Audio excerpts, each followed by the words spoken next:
Forget the velvet drapes of theaters. Forget the clean, poetic lines of Shakespeare.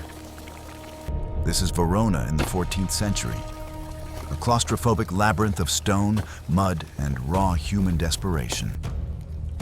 In these narrow, open sewer streets, life was cheap and steel was always drawn. Two rival noble families, the Montagues and the Capulets, did not fight for honor. They fought for survival and absolute control. This was a world of medieval gangs, where teenage boys were armed with real blades, raised on the toxic fuel of blood feuds. Before the love story even began, the ground was already soaked in cold, dark blood. This is Romeo, not a soft prince of poetry, but a hardened product of the streets. Born into a cycle of endless violence, he was raised with a blade always close at hand.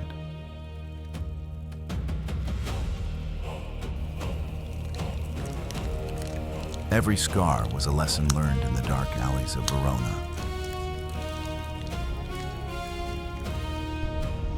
He became a lethal asset, a soldier bound by blood to the Montague clan.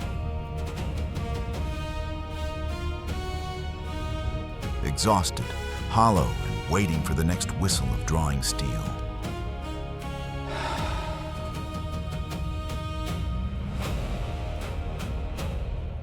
And across the barricades of hate stood Juliet, no fairy tale princess, but a high-born prisoner inside the dark, paranoid stronghold of the Capulets. Her destiny was forged by older men who traded human lives for territory.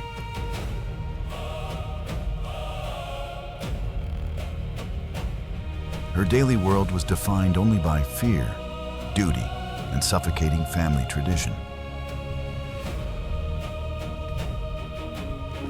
Locked behind heavy stone, waiting for a life she had no right to choose.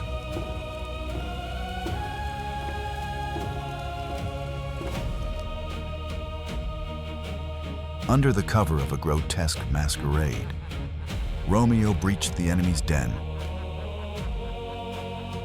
It was a chaotic feast of grease, heavy wine, and hidden daggers.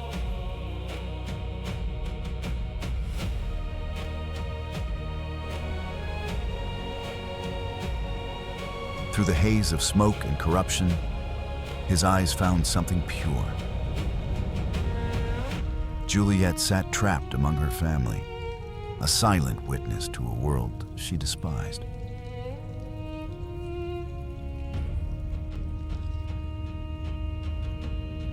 A single forbidden touch sparked a fire that would consume them both. But secret vows could not halt the wheel of violence. In the scorching heat of the Veronese sun, the hatred exploded once more.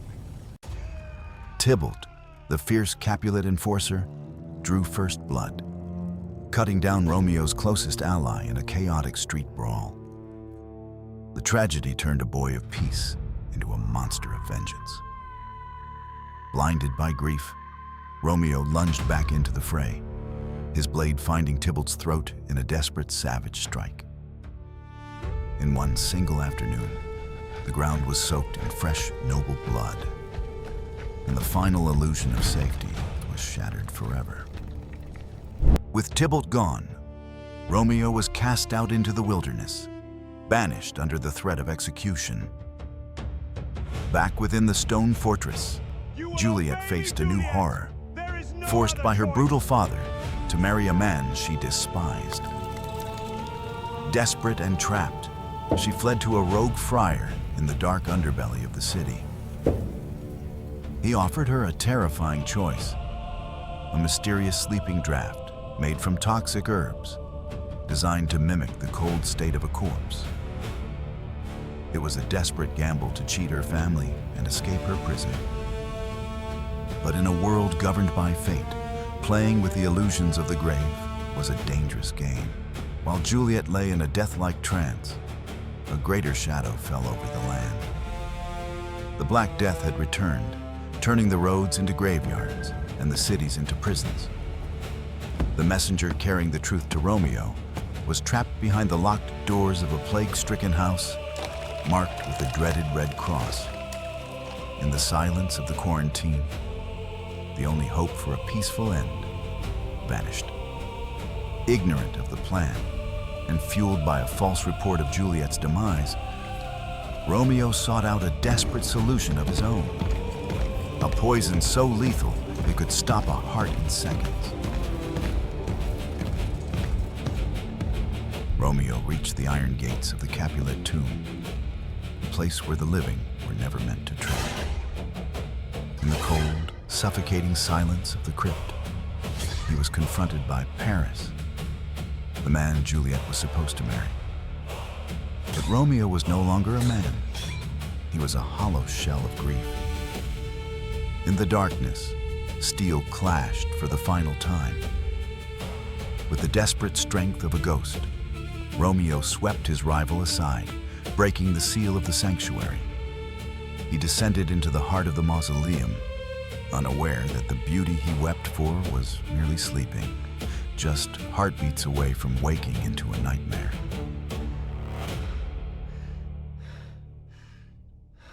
In the suffocating silence of the grave, Romeo made his final choice. Believing the light of his life had been extinguished forever, he consumed the dark liquid from the apothecary's vial. As the poison took hold, he pulled Juliet close for one last cold embrace. But fate had a final, cruel twist. Just as his heart slowed to its final beat, Juliet's lungs filled with the stale air of the tomb. She woke not to the arms of a rescuer, but to the cooling body of her only love. The plan had worked too late, and the sanctuary had become a slaughterhouse.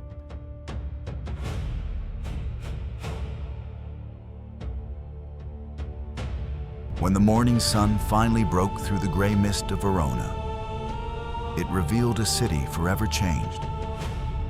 The feud that had fueled generations of blood was extinguished, not by reason, but by the cold weight of two lost lives. The Montagues and Capulets stood before the open tomb, their pride shattered by the silence of their children. There were no winners in this war of shadows. Only old men left to haunt empty palaces and streets washed clean by a bitter rain. In the end, the gold statues they raised to the lovers were nothing more than monuments to their own failure. For never was a story of more woe than this of Juliet and her Romeo.